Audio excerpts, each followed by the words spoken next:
ओम गण गणेशाय नमः। ओम श्रीधराय नमः। आप सभी कार्तिक प्रेमियों का माँ की धरोहर चैनल पर स्वागत है। आज मैं आपको कार्तिक मास में कही जाने वाली कथाओं में लपसी तपसी की कथा, चिड़ा चिड़ी की कथा सुनाऊंगी। आप ध्यान पूर्वक भक्तियुक्त हो सुनिए। एक लपसी था, एक तपसी था। तपसी तो भगवान की तपस्या करता, लपसी रोजाना 1.25 सेर हलवा बनाकर भगवान का भोग लगाकर टाली हिलाकर जीम लेता। एक दिन दोनों में झगड़ा हो गया। लपसी बोला मैं बड़ा, तपसी बोला मैं बड़ा, क्योंकि मैं भगवान की तपस्या करता हूँ।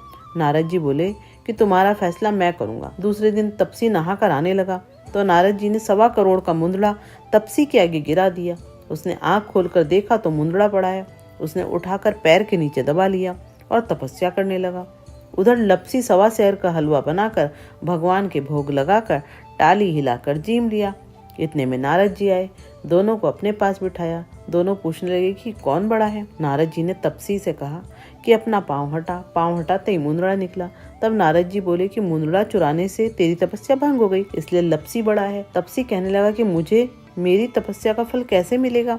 नारद जी बोले कि तेरी तपस्या का फल कार्तिक नहाने वाली देगी। सब कहानी कहकर तेरी कहानी नहीं कहेंगे तो कार्तिक का फल तुझे हो जाएगा। धोती देकर अंगोछा नहीं देवे, सीधा देकर दक्षिणा नहीं देवे, ब्राह्मण जिमाकर दक्षिणा नहीं देवे, दीवा चास के हाथ नहीं जोड़े तो तेरा पुण्य, कपड़ा दे के बटन न लगावे, दाहिने हाथ से नाड़ा बांधे तो सबका फल तुम्हें हो जाएगा।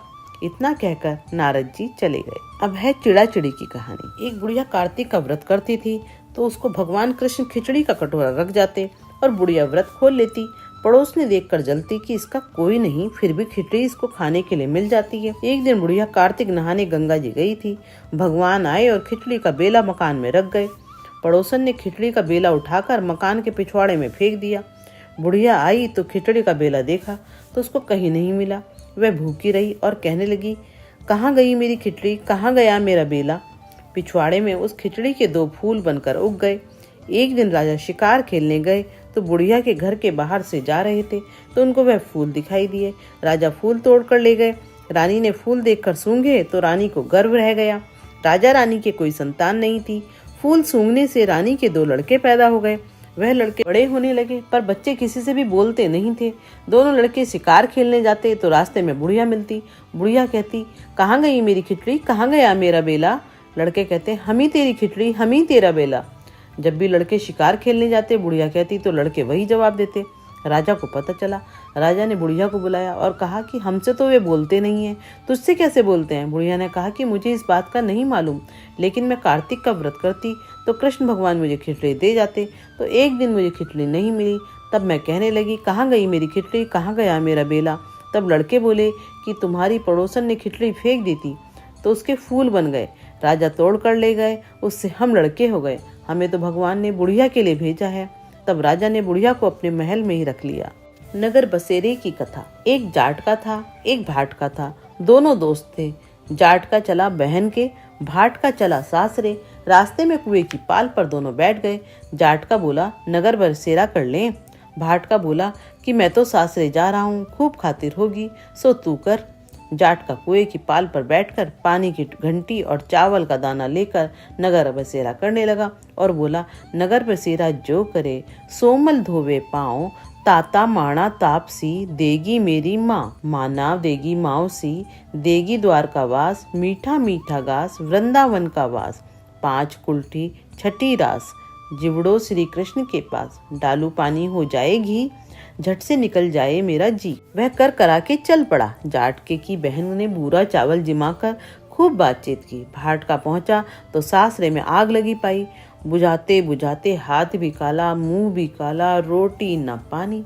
पड़ोसन आई बोली, जवाई आया, इसकी भी पूछ कर लो। सास बोली, क्या करूं, मेरा टापड़ा भूपता चला आया। पड़ोसन ने रोटी और छाछ दी, उसने खा ली। शाम को दोनों फिर मिले। दोनों बोले, कह बात। भाट का बोला, मैंने ससुराल में आग लगी पाई। बुझाते बुझाते हाथ भी काला, मुंह भी काला, रोटी न पानी। जाट का बोला, मेरी तो खूब खाते रही, मैंने कही थी ना नगर बसेरा कर ले। बोला, अब कर ले। भाट बोला, अब भी ना करूं, तेरी मौसी है, पता नहीं रोटी दे या ना। तेरी तो माँ है, दही की छुचली चूरमा की पेड़ी धरी पावेगी। भाट ने नहीं किया। जाट ने नगर बसेरा करा।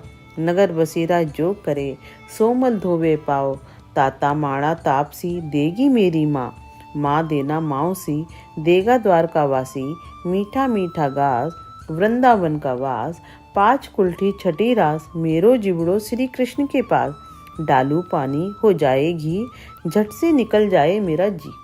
करके चल पड़ा। घर पहुंचते ही जाट की मौसी ने लाड़ चाव किया। भाट का घर आया तो उसकी भैंसें खो गई। बाप एक लाठी धरे एक उठावे, बोला कि ससुराल गया तो आग लगा दी, यहाँ आया तो भैंस को खो दी, पहले भैंसें खोज कर ला तभी रोटी पानी मिलेगी। सारा दिन हो गया ढूंढते ढूंढते पर भैंसें नहीं मिली। बाजार में फिर दोनों मिले तो जाट ने पूछा क्या खबर है। भाट बोला कि आते ही मेरे बाप की भैंसें खो गई, उसी दिन से ही ढूंढ रहा हूँ, रोटियों का ठिकाना नहीं। वह बोला मैंने कहा था ना नगर बसेरा कर ले। भाट बोला कि तेरे नगर बसेरे में इतना गुण है तो अब कर ले। दोनों नगर बसेरा करने लगे।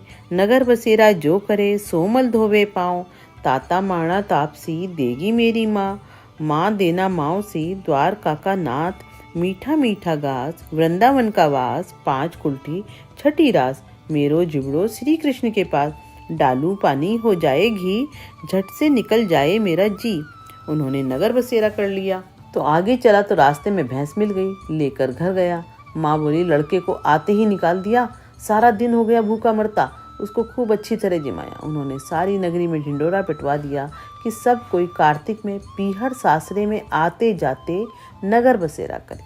आज के लिए इतना ही। आपको मेरे द्वारा कही गई कथा कहानियाँ अच्छी लग रही हो तो अपनों के साथ साझा करें, प्यार दें। नारायण नारायण।